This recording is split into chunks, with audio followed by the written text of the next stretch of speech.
Ninja Gaiden 3 is the latest installment in a critically acclaimed action series known for its deep combat, grueling difficulty, and addictive gameplay. It is a series tailored to the hardest of the hardcore, wherein enemies aren't potential victims but unwavering obstacles that must be overcome through quick reflexes, patience, and fortitude. These games made no apologies for their abhorrence of the player and would hastily jump at the chance to mock those who didn't have the vigor to overcome the challenges that they were presented with.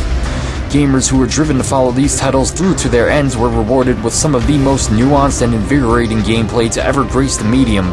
Impressive variety, challenging enemies, large-scale boss battles, beautiful animations, brutal weapons, and smooth gameplay made the Ninja Gaiden series one of the most revered action franchises in the history of gaming.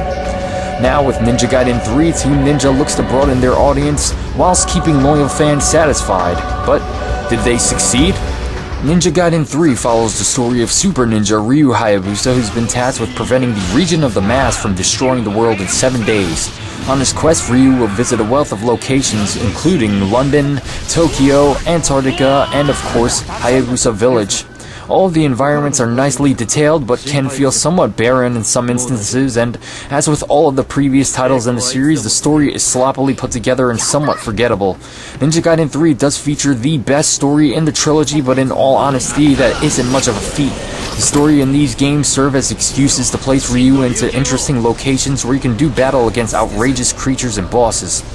With that said, how does Ryu Hayabusa's latest adventure compare to his immaculate past? Ninja Gaiden 3 is a title that was met with acrimony and contempt by most veterans of the series, and rightfully so. It's an experience that is a mere shell of its former glory. But is this complication enough of a reason to dismiss the game outright? Ninja Gaiden 3 is a competently made action game in and of itself, but as part of a series that helped to define the action hack-and-slash genre, it is a huge disappointment and little more than an affectation. The most offensive and quizzical addition to this title is a detraction. The game is now streamlined, so to speak. There is a pernicious lack of variety found in not only your weapon selection, but also in the enemies that you find yourself at odds with. This installment in the series features not one, not two, but 3 melee weapons, whereas Ninja Gaiden Sigma 2 featured an impressive list of 9 melee weapons, 12 if you included the female characters. From 12 different ways to dispatch of your foes to 3? This was an overt oversight on the developer's part and naturally encumbers the entirety of the experience. You can't even upgrade your weapons in this game. You see? Streamlined. You'll oftentimes find that the game devolves into a grueling battle of boredom, rather than a visceral experience with exciting conflicts. Not only is this due to a lack of weapon variety, but also because of the way in which battles were programmed. As opposed to being used as gauges for the player's current experience level, the enemies of Ninja Gaiden 3 have been relegated to padding the title's obviously short campaign length. Oftentimes you'll find that Ryu has essentially been trapped in an arena with no means of escape until hordes of enemies have been dispatched. When I first started the game, I naturally began on hard mode because as a fan of Ninja Gaiden, I was looking to be challenged. Devastatingly, in lieu of challenge, what I was endowed with was boredom due to how long these arena brawls lasted. I actually thought that my game was defective because I was stuck in one of the earlier areas of the game for about 10 minutes fighting scores of foes, thinking that the game had just glitched out. But to my surprise, this is how Ninja Gaiden 3 had been programmed, and it's a crying shame. In my exhausting battle with lethargy, I was quickly greeted by another one of the title's many shortcomings, the slowdown. Ninja Gaiden 3 suffers from atrocious slowdown on any difficulty above normal mode. Due to this, higher difficulties become far more of a chore to play because of the constant lag, which in turn causes dropped inputs leading to frustration.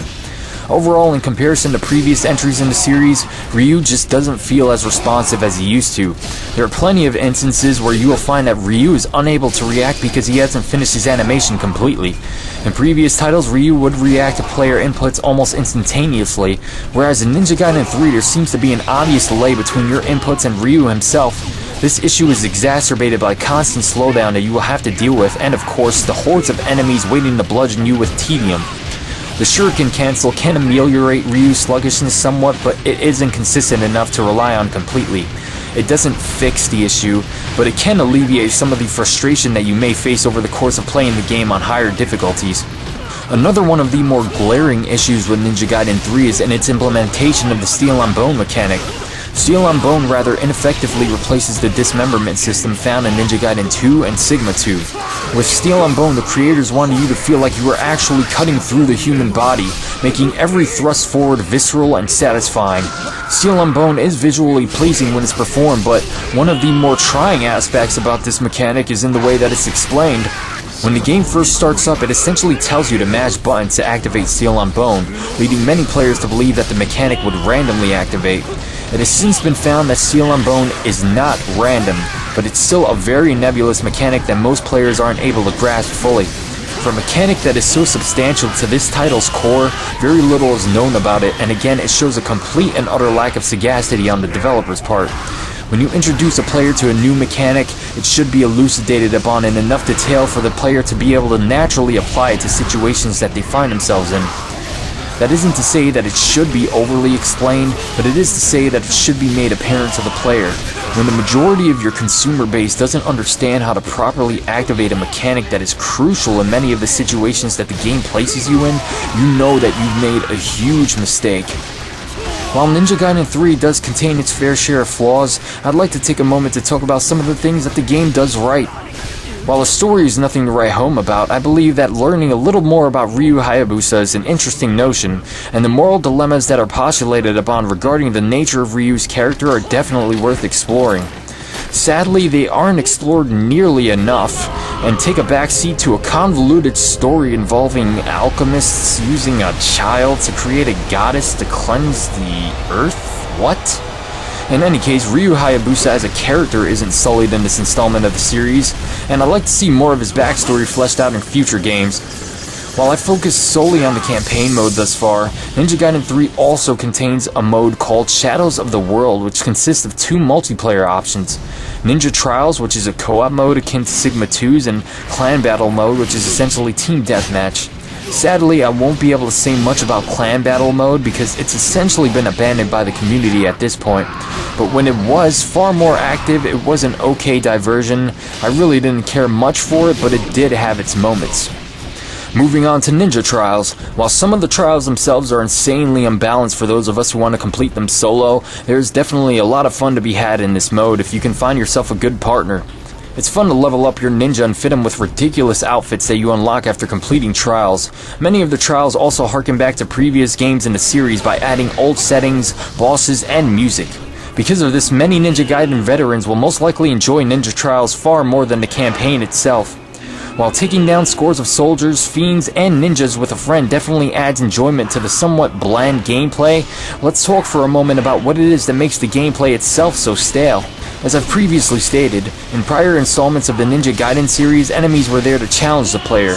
They could take you down in a fraction of a second if you were being careless because they were programmed to be as intelligent, hostile, and deadly as you are. They all had obvious weaknesses and openings in their attacks that could be exploited, but in turn they could exploit your weaknesses and vulnerabilities at any given chance. These battles were always invigorating and somewhat unnerving, as anyone who faced down the Black Spider ninjas in the original Ninja Gaiden can attest to. Enemies could also be taken down through various means, whether it be with an ultimate technique, some lightning ninpo, or just a regular combo. An element that is stripped from the series in Ninja Gaiden 3 is your freedom of choice. You don't get a variety of ninpo, and your ultimate technique is little more than Steel on Bone on autopilot.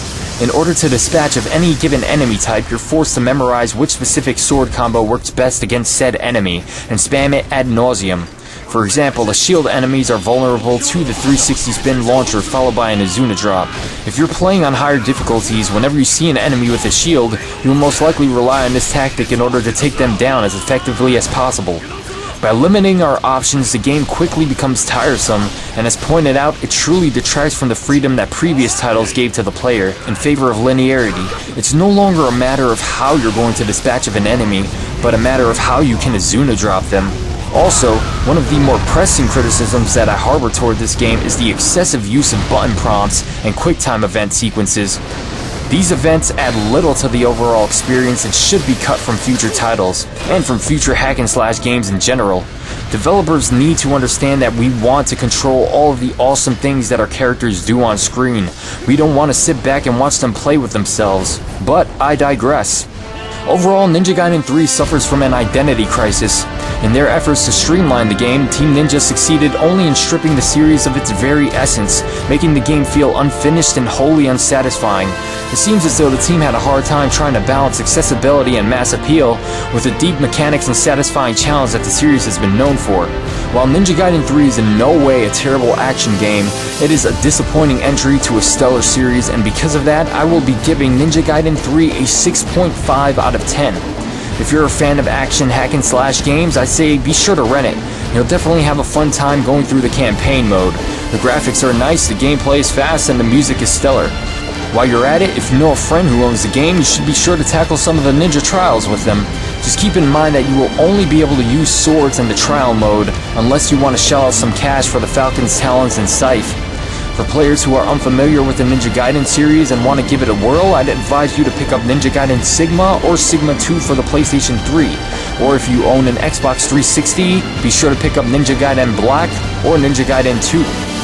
For those of you who are still interested in buying Ninja Gaiden 3, I'd advise you to wait for the Wii U release of Ninja Gaiden 3 Razor's Edge, which seems to be a tacit apology to fans of the series.